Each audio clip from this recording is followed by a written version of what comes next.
हाथ रखा और वहां से चले गए। जैसे ही बाबा आगे बढ़े, घोड़ा अपनी जगह से हिलने लगा। शेख ये देखकर हैरत में पड़ गया। शेख ने एक गांव वाले से पूछा, ये आदमी कौन है और उसने ऐसा क्या किया कि मेरा घोड़ा चलने लगा? गांव वाले ने कहा, ये फकीर बाबा हैं। वो कोई जादूगर या तांत्रिक नहीं, बल्कि एक इल्म वाले इंसान हैं। उनका मकसद लोगों के दिलों से घमंड और कमजोरी को निकालना है। गांव वाले ने बताया, एक बार की बात है, एक दिन गांव पर एक भयंकर तूफान आ गया। तेज हवाओं और बारिश ने सब कुछ तबाह कर दिया। गांव वाले डर के मारे अपने घरों में छिप गए। एक व्यक्ति ने जाकर फकीर बाबा से मदद मांगी। बाबा, हमारी झोपड़ियां गिर रही हैं, सब कुछ नष्ट हो रहा है, हमारी मदद कीजिए।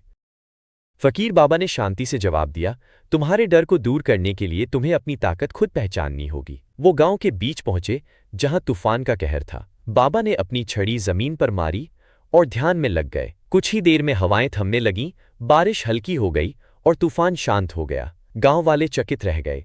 गांव वालों ने पूछा, बाबा, ये क्या जादू था? फकीर बाबा मुस्कुराए और बोले, ये जादू नहीं था, ये ध्यान और यकीन की ताकत थी। अगर तुम अपने अंदर की शांति को पहचान लो तो कोई भी तूफान तुम्हें हिला नहीं सकता। गांव वाले बाबा की बातों से बहुत प्रभावित हुए। उन्होंने अपने जीवन में सादगी, संयम और आत्म इल्म को अपनाने का फैसला किया। गांव वाले की बात सुनकर शेख वो से चला गया, लेकिन घोड़े की घटना और फकीर बाबा की करामात देखकर शेख हैरान था। उस रात शेख सो नहीं सका।